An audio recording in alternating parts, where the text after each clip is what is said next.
What's up, everybody? I'm back, ready to review season 2 of Naruto. So, before I continue, please like this video, leave a comment below, let me know what you guys think of the anime. So, I'm gonna cut to the quick because I've been filling up today with a bunch of reviews and reaction videos, and this is the last one because I couldn't do it yesterday like I normally would have, but I'm getting down to brass tacks now. Uh, so, where we left off last time. Oh, like the video, leave a comment. But where we left off last time, Naruto bumped into this toad sage named Jiraiya, who turns out to be one of the three legendary Sannin. And the three Sannin comes from the Hidden Leaf Village, very powerful ninja who did very exceptional things.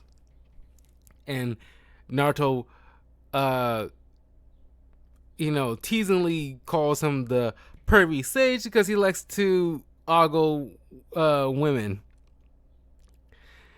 And so, since Ebisu, who was initially was going to try to train Naruto, ends up getting his, bell rung by Jiraiya for trying to stop him for peeping on women in the bathhouse. Naruto got upset and says, like, oh, since you knocked out that teacher, you're gonna have to train me. And Jiraiya's like, I don't have to train nobody. Don't you know who I am? I am the great Toad Sage. And of course, I love the design of Jiraiya. I love the voice actor. Everything about this character is phenomenal. Oh God! As a kid, I did not know how cool this character was until, like, up to the point of the fight he has with Orochimaru that we'll get to pretty soon. But oh yeah, this dude's legit. Anyway, of course, Jiraiya picks up who Naruto is and the fact that he is the Jinchuriki of the Nine-Tails Fox. Now, of course, a lot of the Gennings are taking a break from the Chunin exams before the final round, or at least the final match with the finalists, where Gaara will go up against Sasuke, who's being trained by Kakashi. Shikamaru will go up against Tamari, and Neji will go up against Naruto, who wants to get, payback for what Neji did to Hinata, beating her pretty savagely in the Chunin exams.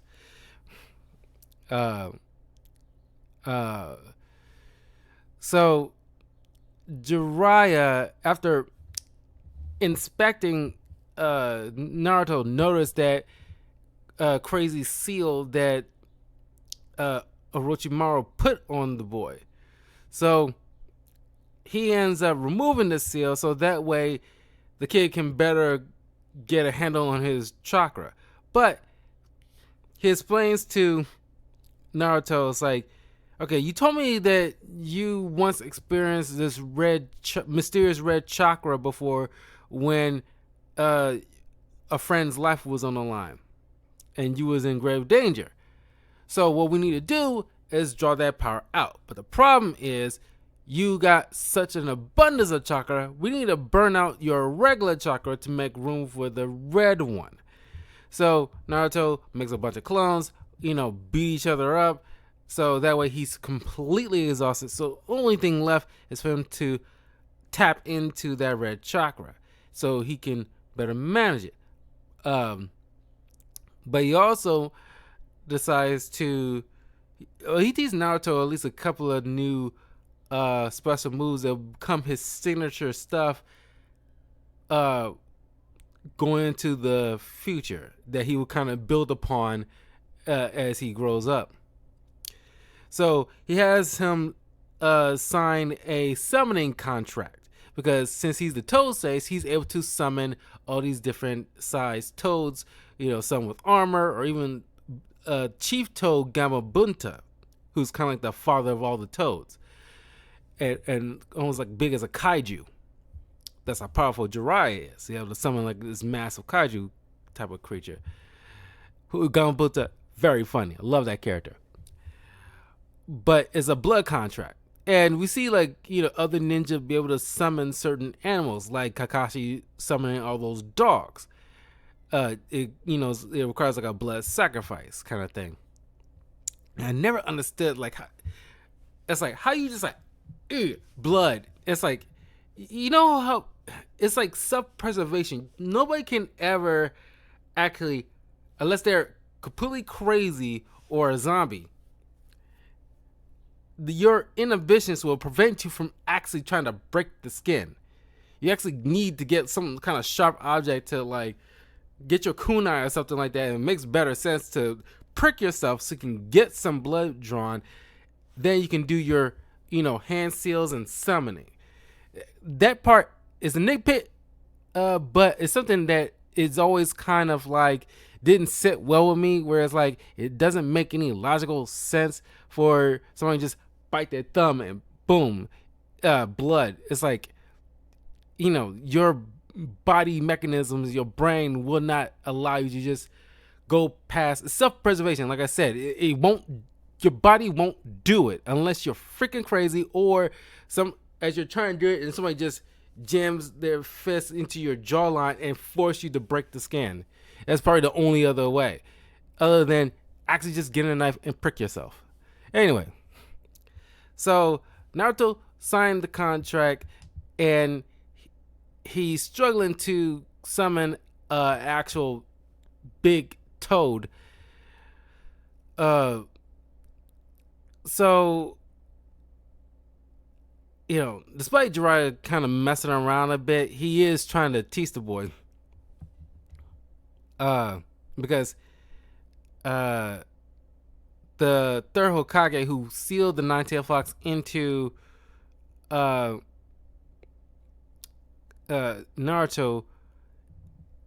Jiraiya used to be the teacher of that third Hokage. So you figure like, Naruto's like, oh, you're the perfect teacher for me. If you taught the third Hokage and I want to be the next Hokage, you should teach me all the things you know. So Jiraiya realized, okay, going through the normal means is taking too long. And in order for him to actually pass this little lesson, we need to recreate that feeling of life, endangering moment. So he spent the day with Naruto telling like, okay, like, we'll eat whatever you want. It's on the house. Even though he wasn't paying for it, he caused Naruto to actually pay for his own meal and tell him to go crazy with it. It was so dumb. It was so funny. He says like, is there a good special girl you like? Why don't you should go find her and give her a big kiss. And he ends up getting knocked upside the head by Sakura. What's Jiraiya is doing is he's giving Naruto a good day, a really good day, because what he's about to do goes against everything he doesn't want, or at least he promised the third Hokage he will not do. But in order for him to better control the Nine-Tails chakra, instead of just having it doing it just by happenstance, that's not good, especially in a heat of battle when you really need it. You need to harness it automatic, on command. It's kind of like with in Miles Morales movies where Peter is trying to tell Miles, you need to shock me or turn invisible to get past me. You gotta do it on command. And And that's what essentially Jiraiya is trying to do. So after he gives Naruto his little nice final day, because if this does not work, at least he has a happy day. Because they could either end in a good way or bad way. So he pushes Naruto off a cliff. Naruto's falling to his death. And Jiraiya saying to himself, okay, he's either sink or swim at this point. Hopefully this kid gets it right.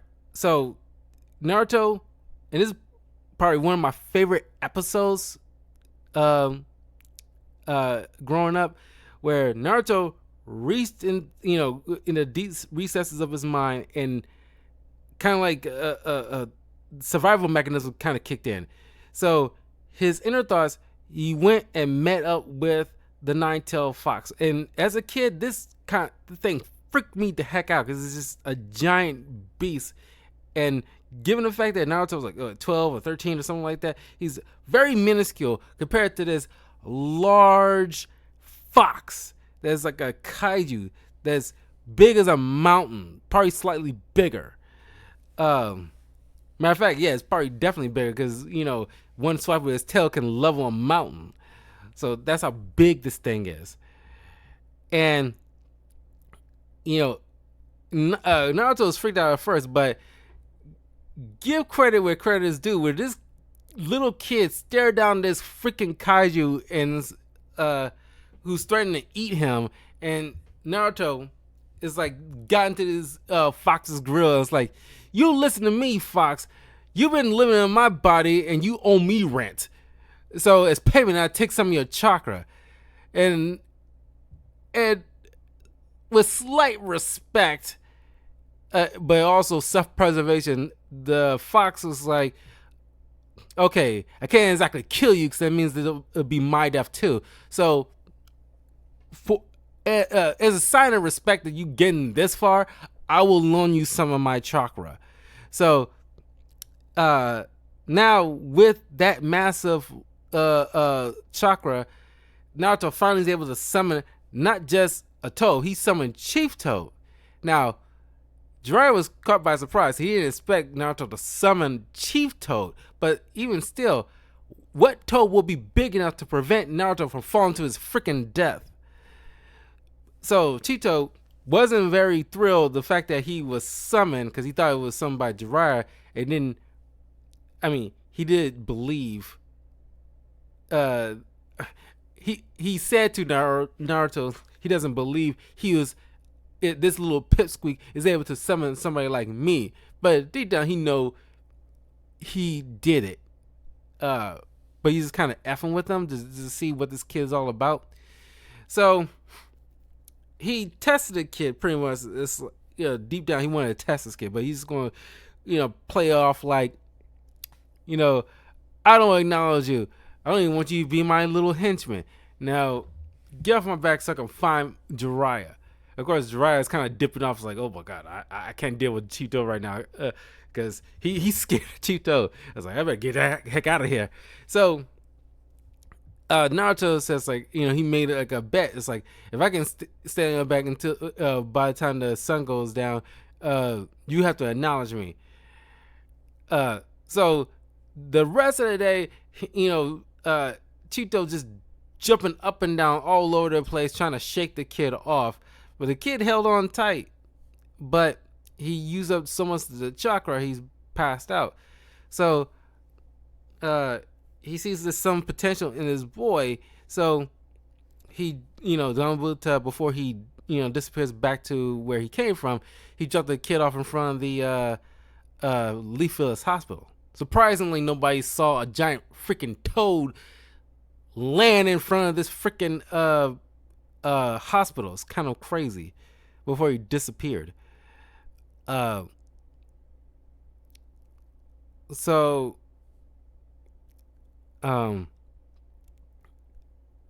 yeah, as the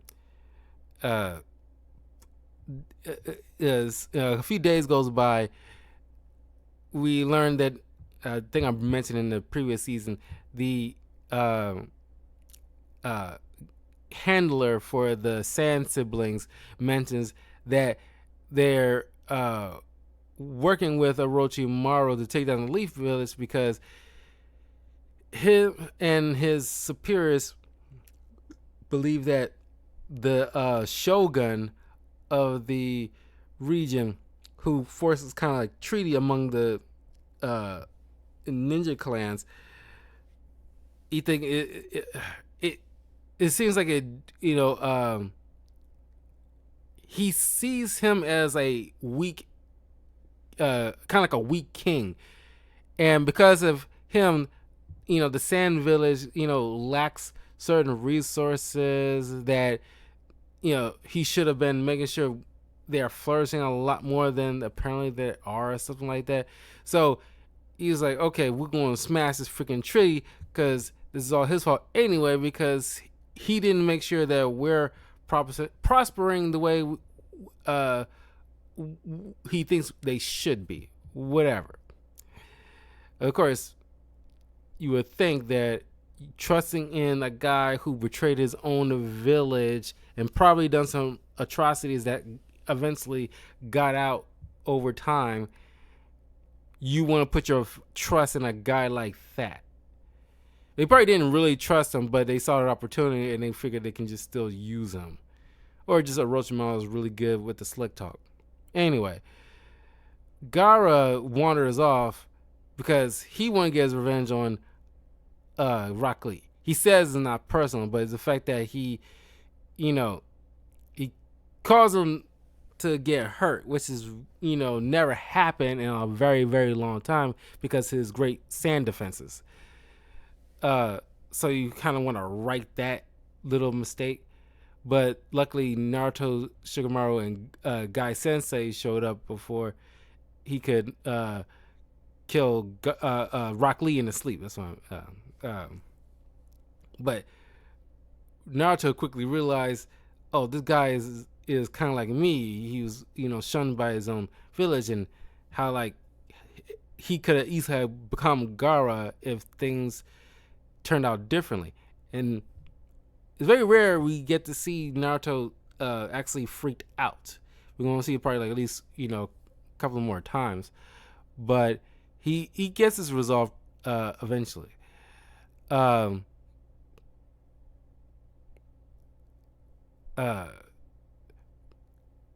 Even like Gaara took the time to pop in on Sasuke during his training and note that his eyes is kind of like his. It's like pain and suffering and loss, and we're kindred spirits. I will enjoy killing you. You have my respect on that front.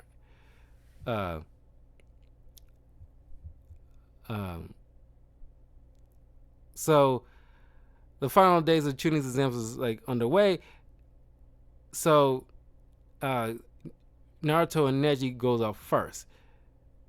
And eventually, Kankuro eventually opt out, giving Shino the automatic win to Shino's chagrin, because he was actually looking forward to testing out his skills. Don't worry, kind of makes up for that a little bit later. But it's Neji versus Naruto, and Naruto doesn't want to buy into Neji's little destiny crap. He want to make sure he gets payback for Hinata for what Neji did to her. So, of course, Neji doing the 8 trigrams chakra technique, where he does like the pressure points on the body, which kind of shuts off chakra flow inside the body, limiting or just full out cutting off used to a ninja's ninjutsu, leaving them vulnerable for his superior taijutsu skills. Of course, Naruto, little access to his chakra, turned out to be a massive benefit, because they all kind of come full circles, where Jiraiya taught him how to, if something happens with your own chakra, you can always rely on, if you concentrate, you can rely using the Nine Tails chakra. Just a bit of it, not enough to change you, but just enough to get you out of a bind that you can actually wield manually. And because of that, took Neji completely by surprise. He freaked out about the raw, overwhelming monstrous chakra bubbling inside Naruto. And Naruto gets the win by tricking Neji into thinking that he knocked him out, but it turns out to be a clone. He comes up burrowing from underground and uppercuts Neji, you know, taking him out. And he tells Neji, you know, what's ironic, the Shadow Clone is actually my worst subject. Like, for the longest time, I could not figure it out. So even like a scrub like me who could not pull off the Shadow Clone technique for the longest time, can able to defy destiny, then you don't have to be beholden to that either. And it goes with the whole talk no jutsu thing that a lot of people have gripes with this series about, which is fair criticism. I kind of wish they didn't do so much of that in the anime. Anywho, next up is Tamari versus Shikamaru, who has like a tinge of misogynistic mindset, but more so it's like he doesn't like, you know, hitting girls. He wants to live a simple life, but he knows what he gotta do. So we get to see the Shikamaru's full skills. He's skills off the chart in terms of brilliance. So when playing shogi with his sensei,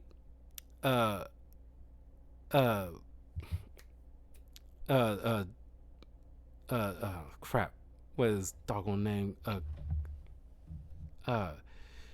The third, no, it's the fourth Hokage. I conflated the third Hokage when I was mentioning earlier with Naruto and Jiraiya. It's actually the fourth Hokage. The third Hokage is Sarutobi Sensei. So please forgive me on that one. But Sarutobi.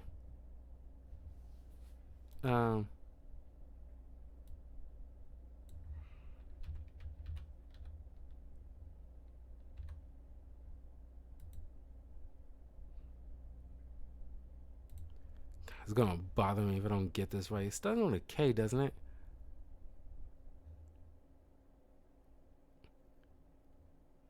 Asuma. Yeah, Asuma. Not K. Asuma, who plays Shogi with him, tells Kurenai, his girlfriend, soon to be baby mama, is that, you know, Shikamaru thinks 2-3 moves ahead.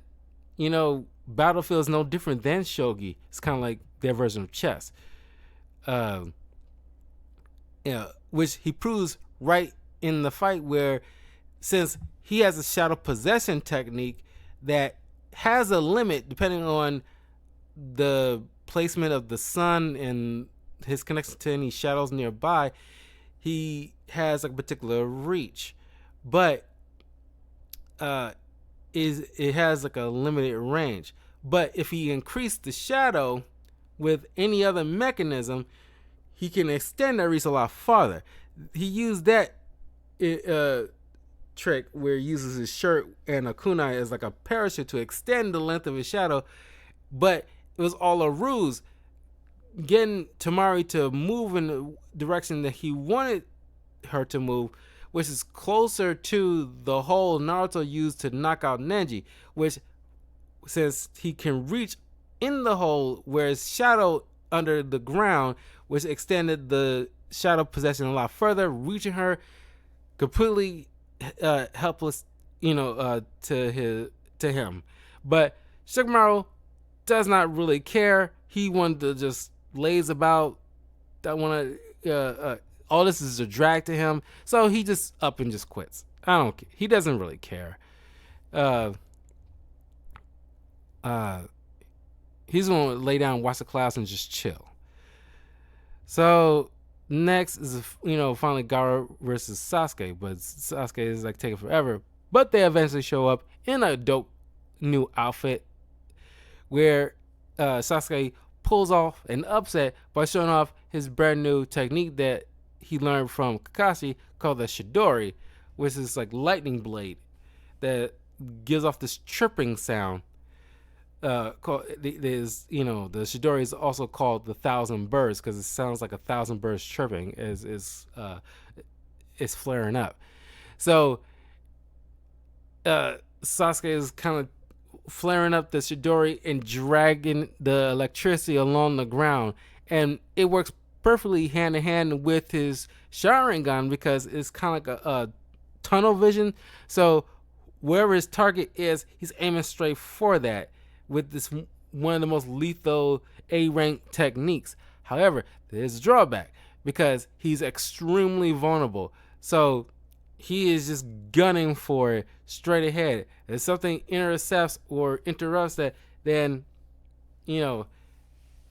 it's a waste because it eats up a lot of Sasuke's chakra. So he has a limit of 2 uses per day.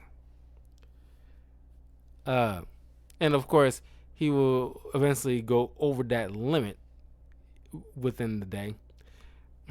But he manages, for the first time, cause Gaara to, well, probably the second time, the Gaara to bleed. But this one is actually a deep wound.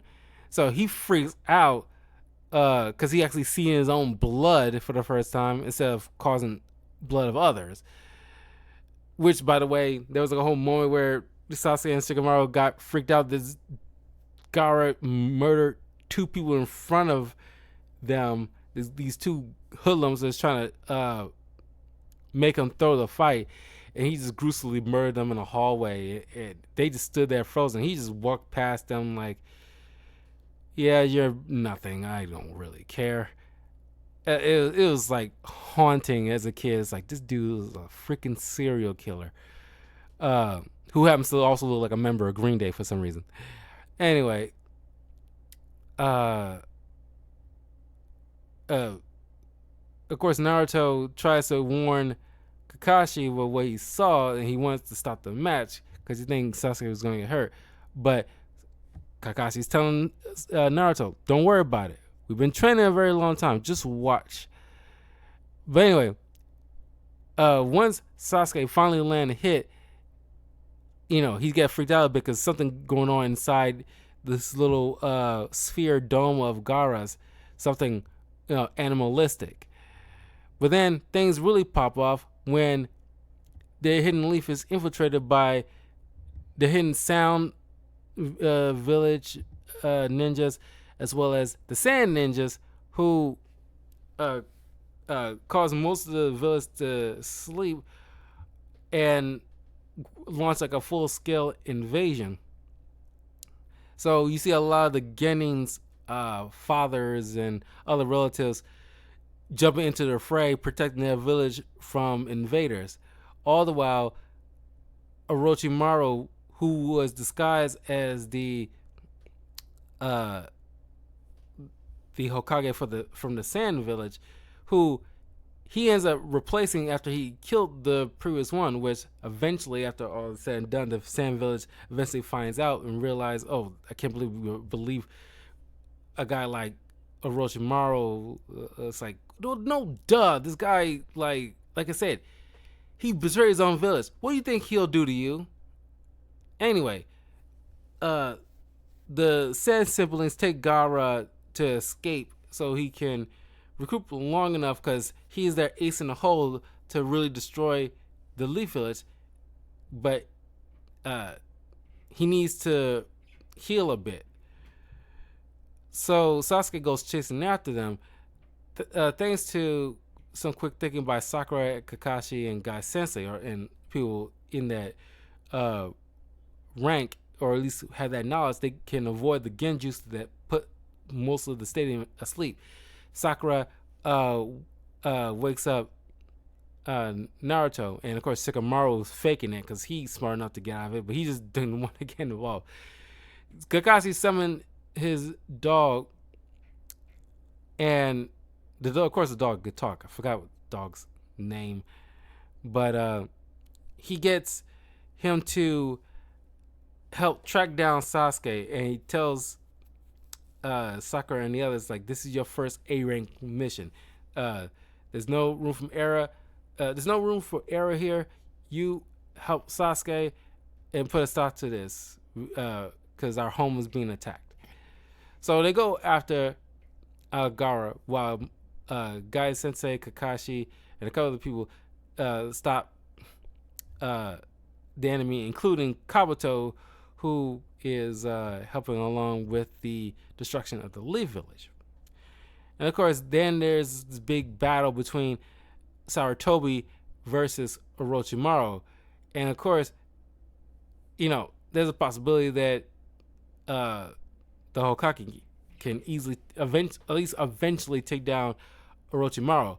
However, Orochimaru is smart. So he threw a Hail Mary and used a forbidden technique, which I think the second Hokage invented, called reanimation jutsu, where he, with some combination of spells or like hand seals or whatever, he's able to, or at least kind of like I want to say a kind of sort of blood sacrifice. He used the corpses of people in order to fulfill the necessary components to give the spirits a body to inhabit. So he tried to summon all three dead Hokage, but Sarutobi only manages to prevent the summoning of the fourth. But now he has to not only deal with Orochimaru, but the revived corpse of the first and second Hokage, who retain their massive power because they're they're brothers, and they were considered like the two strongest shinobi of their era. So of course, these were Sarutobi's teachers, and the fact that he already would have trouble dealing with one of them, but the fact that he has to figure out a way to navigate around these two and Orochimaru, it's a lot for him. He eventually stopped the reanimated corpses, but then he grabs a hold of Orochimaru. This is after he summoned his Sun Wukong bow staff summoning.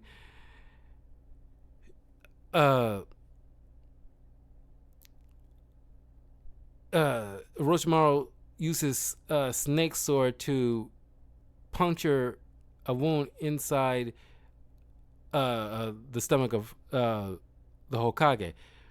But Hokage is in the middle of utilizing a Reaper Death Seal, which once you reap the soul from the body of your target, the Reaper will eat it so it can seal away or banish this target, or at least the target spirit. But he's too weak, so he figures the next best thing, because he's gonna die. This is like a life or death use, because the fourth Hokage used this same seal or forbidden jutsu in order to seal away the Nine-Tailed Fox before it utterly destroys the Hidden Leaf Village all those years ago. So Sarutobi resigned himself to, okay, I can't hold on too long, otherwise it'll be the whole entire thing would have been useless. So before he ends up dying from the jutsu and the sword in the gut, he managed to pull out the spirit arms of Orochimaru and slice those off, which makes his arms dead arms. So the Hokage made sure that, okay, I cannot take your life, but I got the next best thing. You will never make another hand sign seal ever again. Pretty much cutting off your access to any jutsu, because he went he broke bad because he wants to, figure out a way to live forever and learn as much jutsu as possible. This is kind of like a right punishment for somebody like Orochimaru. So he's cursing him while Sarutobi is falling and passing out from his death. So the other sound ninjas who was making a barrier around the Hokage and Orochimaru so they can have their little fight, they release it and they hightail it out of there. Meanwhile, Naruto and Gaara have or at least, well, Shino and Kankuro had a little fight. It's really dope because Shino, not as smart as Shikamaru, but pretty darn smart, where he made sure he leaves like a queen, because he's a bug summoner. He leaves a queen bug on the clothes of Kankuro. So no matter what the situation going on, all those bugs will eventually feed off of Kankuro's chakra and go straight towards him, following him to fall out of the tree and knock himself out. Unfortunately, during that fight, the puppet Kankuro's wielding, had hidden blades dipped in poison. He got nicked, so now he's passing out. Temari already had like a brief scuffle with Sasuke. He pretty much kicked her ass, but that didn't last long. And of course, Shikamaru stayed behind between Naruto the dog and Sakura because there was some Saiyan following him. So he stayed behind while the others go ahead so he can handle the situation. He managed to get all of them but one, who is, after their little discussion about how ambushes work, Shikamaru, of course, gets ambushed. Despite him trying to catch them all into his self-possession, just at the very least stall them long enough so Naruto and Sakura can reach up to Sasuke. But Shikamaru kind of neglected about one of the group of the enemy will purposely stay behind farther enough so that way he can wait in the cut, and just in case something pops off with the main core group, he can jump in to save the day. Of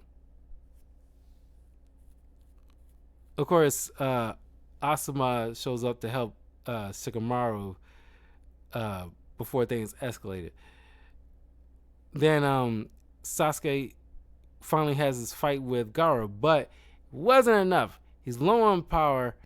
He used because he's very reliant on that Chidori move, but he knows full well he can't do it more than 2 times per day. And he's, broaching his third one, trying to chop off the kaiju armor of Gaara. But it wasn't enough. His curse mark is starting to spread again. But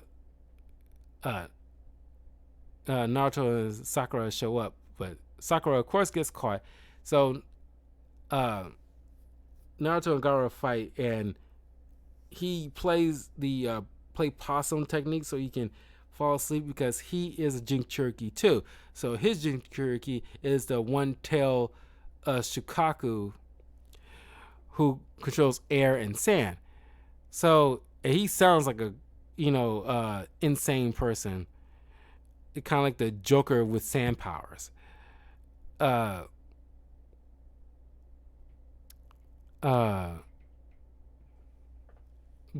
Naruto managed to summon Gamabutta, but then use a transformation jutsu in order to transform him into the form of the nine-tailed fox. So he has fangs and claws in order to actually grip the opponent.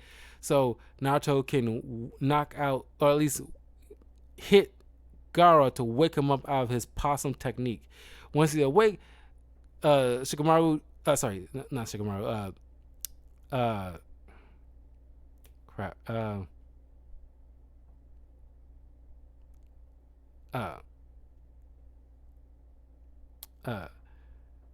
Sakura, gets out of that trap before it crushes her to death. Sasuke is astonished to see a powerful move like that coming from Naruto. So he's awestruck because they're rivals. They constantly get surprised at how far the other has gone, and they feel kind of like a bit of ways about that. But uh, there's another whole talk no jutsu. After waking Gaara up and dissipating Shikaku, uh, these two, had at least not intellectual conversation, but Naruto actually running low on chakra and Gaara's, running on fuels himself, have this kind of little heart to heart, and it's like, hey, what you're doing is not cool. We're the same. You don't have to be alone. And you got a tattoo with love on your forehead. So I guess it's meant to be ironic.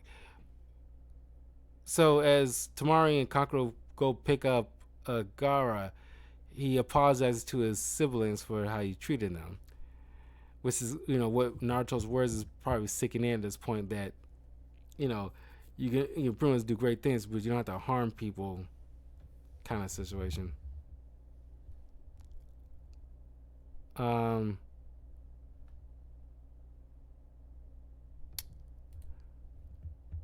So the invasion has been prevented, but at the massive cost of the third Hokage. You see, crap, honorable grandson losing it. And of course, Naruto don't know how to properly console a kid who just lost his grandfather. And of course, it's one of those things that after the whole Zabuza this situation, how these kids not realize you're entering a field, a military field, where people will probably die on missions. Not everybody's going to come back alive.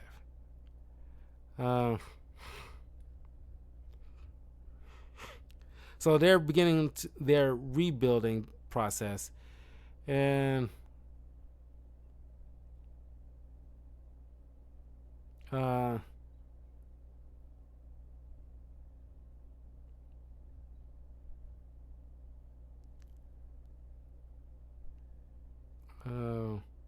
one second.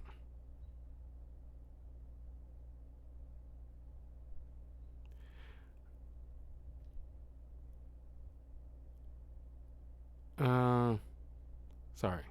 So they're revisiting my memories a bit.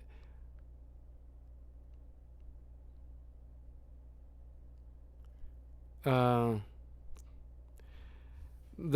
village elders eventually come to Jiraiya, since he's hanging around town, who also helped with dealing with large situations against the enemy.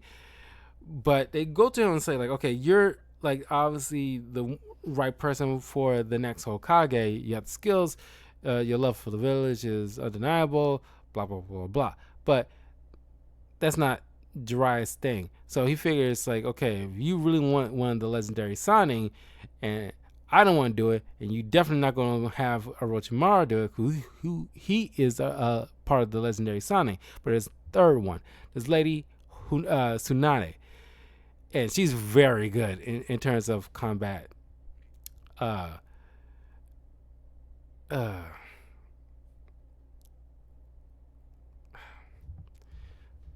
So what's that?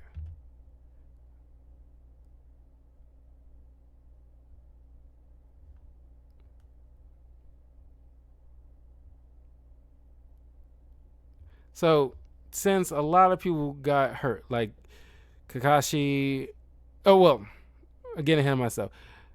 These two mysterious strangers just start showing up, members of this secret group called the Akatsuki, where we see the return of Itachi Uchiha, the older brother of Sasuke, who he mentions that he is the particular person that he wants to kill, because he is responsible for the utter genocide of all the Uchiha clan except for Sasuke, his little brother, who he told him a long time ago, harness your anger, um, uh, train yourself, and maybe one day you can defeat me. Right now you're not ready, so run away, scared little boy. And it's kind of weird to see Sasuke actually intimidated and scared because he was a little kid. He barely knew how to do most things, unlike his brother who was like a prodigy. So he had to witness him murdering their own parents, and of course watching all these corpses all around their village. So Sasuke doesn't know what the heck is going on. Anyway, Itachi's with Kisame, who wields a sword called Shark Skin, who doesn't need to cut you, just need to be able to get close enough to you to in order to sap away your chakra. They try to get information from them because they looking for the nine-tailed fox. Lucky Kakashi showed up along with Asuma. Asuma and Kurenai was already there, but Kakashi showed up. But even as strong as Kakashi, he was still susceptible to Itachi's Sharingan, which is super deadly. Put you in this genjutsu where you're nailed to a cross and you're tortured in multiple like different space and time, all converging that look like clones or something. But he was only there. He was on the outside looking in. He was only there for like a few minutes or a few seconds, but inside his mind, it felt like days. That's how powerful Itachi is. It's insane. Of course, Sasuke shows up, still not strong enough to deal with Itachi. Like he was slouching this whole entire time. He beats the snot out of Sasuke, and Kisame is keeping Jiraiya and Naruto at bay so they won't interfere. But pulling off a Hail Mary, he Sasuke not Sasuke Jiraiya created the room, or at least maybe the entire building, into like the stomach contents of a toad, which constantly want to further sink Kisame and Itachi in its flesh. But thanks to Itachi's power, the Amaterasu, this black flame, they managed to burn a hole through the wall or flesh in order to escape and recoup, because Itachi could not utilize his visual prowess for too long, because he started to bleed a bit. So thanks to the timely intervention of God, they managed to scurry away. But they have to take Kakashi into an infirmary, and then Guy Sensei shows up, takes Sasuke to the infirmary. So Jiraiya has an idea. So okay, a lot of your friends are being healed up, but we need like an expert medical ninjutsu user, especially for Rock Lee, who the doctors around said like he probably won't ever walk again, let alone fight.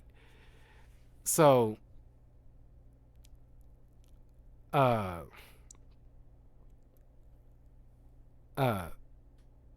they go they figure it's like, okay, Tsunade is like the ultimate medical ninja, because the whole 3v squad with one of them being a medical ninja, that was her idea. It revolutionized how shinobis fight, because in case they're away from the large group, at least one of the three-man teams is a healer, so they can heal on the fly. And they can keep that healer as safe as possible, because it's kind of like the white mage. Everybody has to protect the white mage.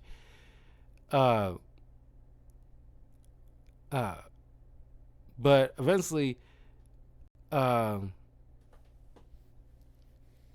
we see like Naruto tries to bond with Jiraiya, but it's just you can see those little moments where he's clearly craving like a fatherly, uh, a father son dynamic. Even though he's playing off like he's cool and everything like that, clearly that's like affecting him because he doesn't have somebody that looks after him like that. As I've well uh of course Gerard says like he's not looking to be anybody's father. I'm a teacher, so pay attention to me. So he's teaching Naruto this super A-list rank uh move that can help Naruto out a lot of jams called the Rasengan. So part of the teaching is like the water balloon, the air balloon, and the rubber ball, then the uh, air balloon. So uh, uh, Naruto eventually learned how to harness the chakras, make it spin, concentrate it, so he can release it upon target. Now, of course, Naruto only managed to learn through 3 weeks, which, according to Jiraiya, took the fourth Hokage nearly most of his adult life in order to figure out the Rasengan technique. But the fact that this kid learned under 3 weeks is incredible determination, but grueling hours of him trying to make sure is either don't pop or pop in the right way. Anyway, while they're on the search for Tsunade, Tsunade bumps into Orochimaru, who offers her a deal to resurrect her lost brother and boyfriend. But she's not buying that. Eventually, they all collide with Orochimaru and Kabuto, which caught Naruto off guard because it's like, you helped save my life during the tuning exams. Why would you do this? And, Kabuto was like, dude, it was a job. I didn't really care. It served the overall mission. You're not even worth the same air as somebody like Sasuke, because they look at Naruto like they underestimate the kid. But after an intense fight between Tsunade and Kabuto, with Kabuto coming out the victor, Naruto managed to grab onto uh uh uh of Kabuto and use the Rasengan, because he managed to figure out, okay, I can't do it by myself, but I can make another clone and it can concentrate on keeping the ball in its shape, and while the original is fusing it with chakra power. But of course, unlike Jiraiya, Naruto needs to, at least at this stage in the game, he needs to be up close in order to pull off the Rasengan effectively, because it will quickly dissipate at a certain point, which eventually he does control the power better.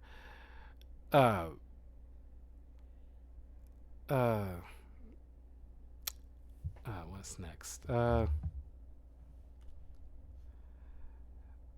So, despite utilizing the Rasengan and really injuring Kabuto, this took a lot out of the boy. So, eventually, the three Saiyans, with the assistance of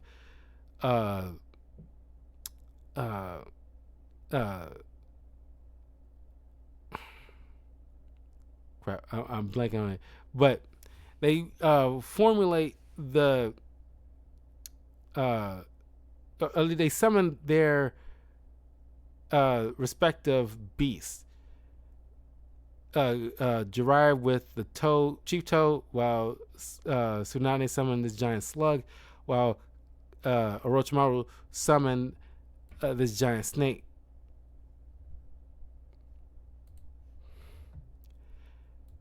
And of course, the snake's not thrilled to be uh, thrown into the mix, so he expect 100 souls as payment in return for showing up.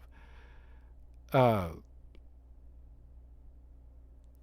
so it was a deadlock fight, which I love the look of Tsunade when she's, battling out. It's very well choreographed, very well done, incredible. Uh, and of course, Kabuto had to help Orochimaru doing a summon because he couldn't do it on his own. Don't know how that does not count, because it should not count, because it wasn't, at the very least, Orochimaru's blood in order to complete the summon.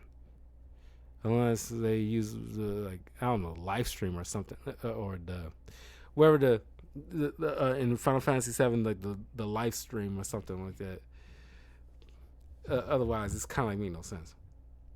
But Orochimaru had to, just do a hasty retreat because he got nothing in him, and clearly they don't either. So they end up heading back to the Hidden Leaf Village because Jiraiya, dropped a bomb on her and says, like, no, they chose you to be the next Hokage.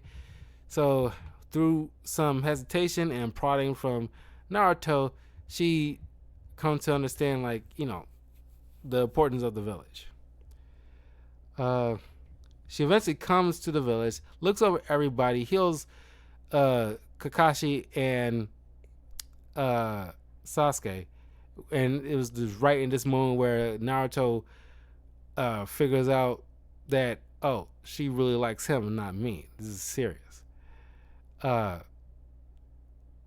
then once she eventually goes to Rock Lee, she sees that his bones, just barely are holding together.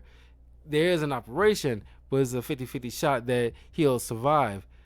And she just tells Rock Lee straight up, like, look, dude, we don't have to go through that, but nobody's gonna look down upon you if you choose not to continue your life as a shinobi. You can live a peaceful life, but this is not something that Rock Lee will stand. So eventually he will go through the procedure after doing some reading and learning from her enemy Kabuto. She realized that it's possible that using like those chakra scalpels, they can easily mend as much as we can from brokenness.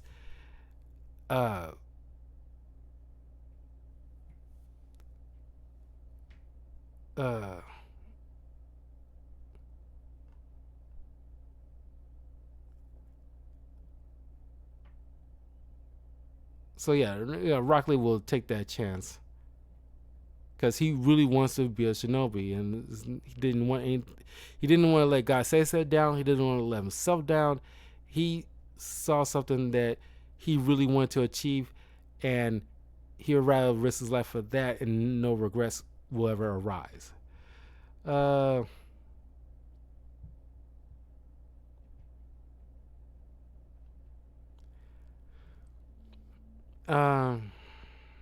second.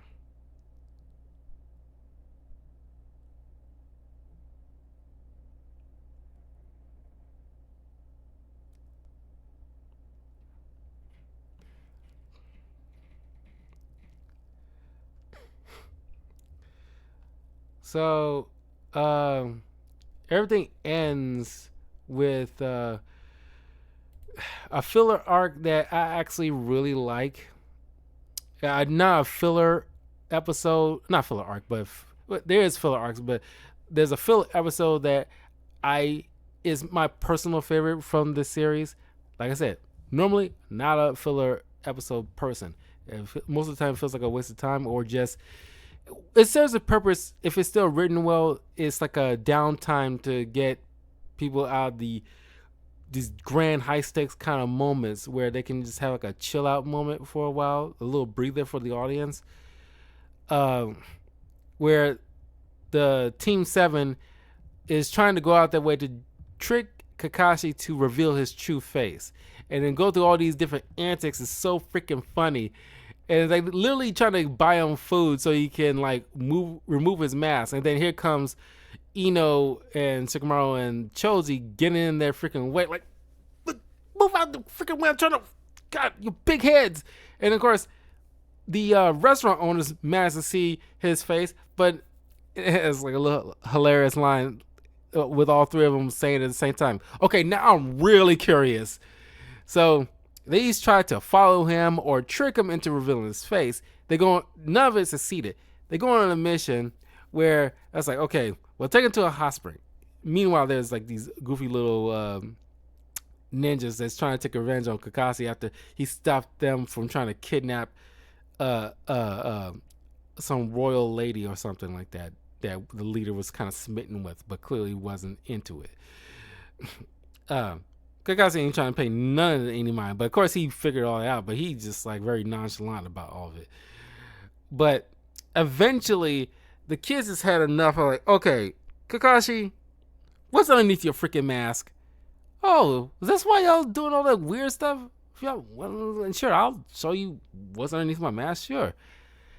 And everybody expected like big lips or buck teeth or tiny mouth, but removing the mask, it was just like another mask. And it's like, it's just like, that is, to this day, it's still freaking funny to me.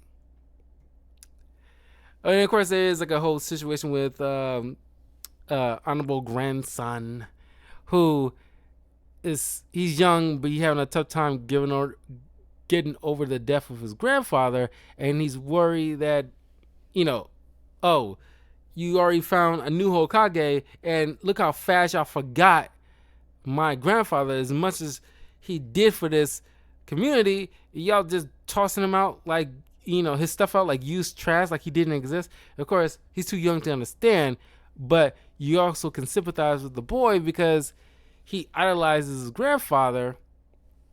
And of course, Naruto, he kind of understands, but it doesn't at the same time, where he isn't like quick on the uptake that this kid's clearly sad that, where's Aruka Sensei where you need him? But clearly he's sad that, he lost his grandfather. He's trying to process it, and I guess it doesn't help the fact that he had to witness everybody moving all his stuff out of the office to make room for what Tsunade needs, since he is the current new Hokage.